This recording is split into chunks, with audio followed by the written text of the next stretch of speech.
Welcome to UpLift, brought to you, as many of you know, by Messenger Church, located here in Fenton, Missouri, as well as the inner city of St. Louis. Messenger St. Louis on 14th Street North, having a great time in each location in the presence of the Lord. But though a great time, there's a great expectation for what God's going to be doing. And I am so thankful for what He's done, what He's doing, and what He's going to be doing. Speaking of being thankful, this, as you know, is Thanksgiving week. Here we are on a Monday, leading up to Thursday, as our great nation celebrates the birth of our nation.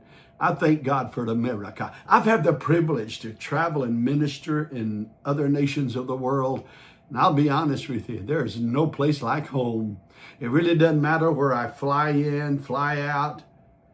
Being back home's always a great thing. I am thankful that I am an American. I'm not ashamed of it, and I never have been, and I never will be. Are we perfect? Oh, no. You know why we're not perfect? Because of people like you and me.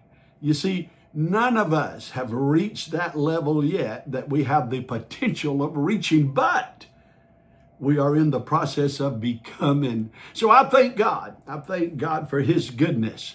I am this week going to be ministering what I ministered yesterday in our Thanksgiving service. And we had a great time. The fourth Sunday of each month is what we call Family Sunday. Our youth lead a great portion of the worship. Our children sing, quote scriptures. It's always a good time on Family Sunday. And yesterday was no different. We celebrated Thanksgiving. We celebrated what we are so thankful for. I ask a lot of the young folks and kids to write on a piece of paper what I'm thankful for. Do you know what most of them put down? My family. My family. Great percentage. All right, they put their family. I thought that was tremendous. What a blessing to know that your kids love you. They appreciate you. From their heart, they spoke. So we're going to be doing the same throughout the week. I'm going to be ministering on the subject, I am thankful for. If someone asks you right now what you're thankful for, what would be the very first thing that came to mind? The very first thing, not even having to give it any thought. What would be the very first thing? Well, that's what we're going to be talking about, is what I am thankful for, and I hope you will grab a hold of that also. Now, to cover all that we're thankful for would take an extensive amount of time. So I'm going to just deal with things maybe a little different than the traditional Thanksgiving messages that I've preached, or that many are preaching. Okay, and you're going to see that as we dig a little deeper into it. First of all, let me just tell you, I am thankful for my freedom. I praise the Lord today that I am free. Now, of course, living in a nation called the land of the free. It matters not where people came from, nor where they will be coming from. Once their feet hits the sod of this nation, they're in the land of the free.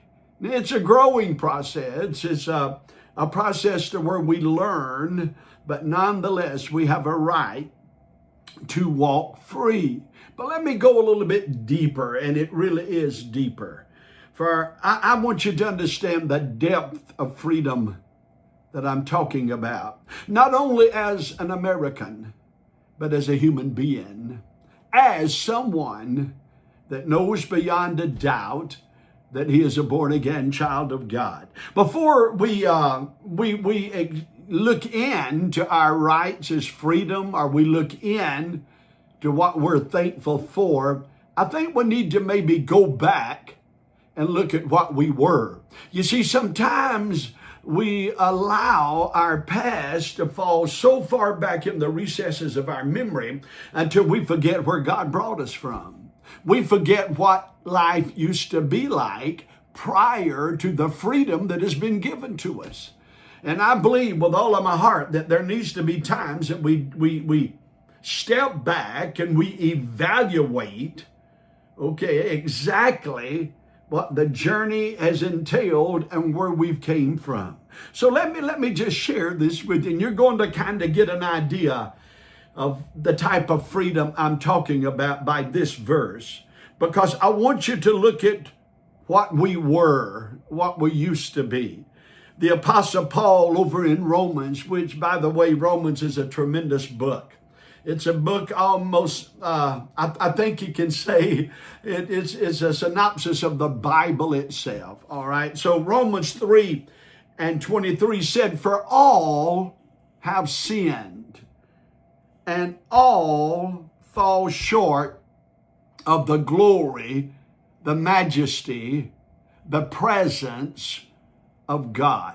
Now notice what has been said there. All have sinned. What does all mean? All. No one born since Adam, all right, has been born in no other position but that of a sinner. Someone that is not committed to God. Someone, because of the Adamic fall, was born with a nature to sin. A nature to do those things that are not things that please God. So everyone listening to the sound of my voice, you were sinned and you fell short of the glory of God from the very beginning. Now you've got to admit that.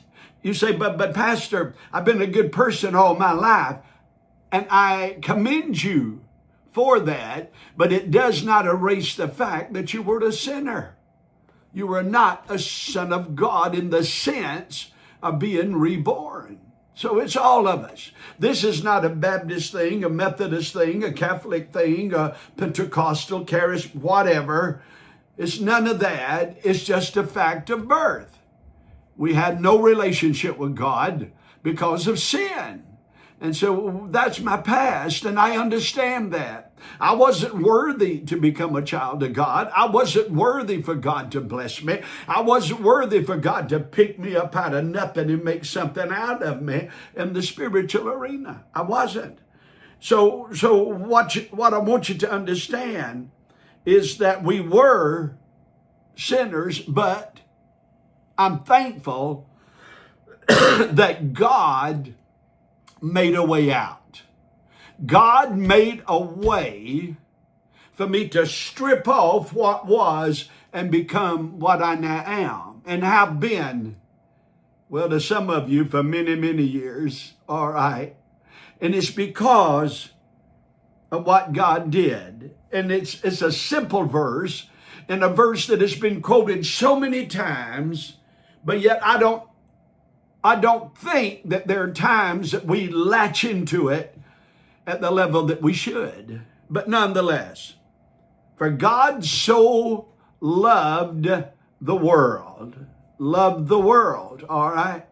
And now get this, that itself is a tremendous thing. Before we were born again, before we were without sin, before we found him, he still loved us. There's not a person listening to me right now that God doesn't love you. He loves you. And it said right here that he loved the world. Now the world, and I don't have time to get into extensive definitions there, does not necessarily signify a people that had it together. They were sinners.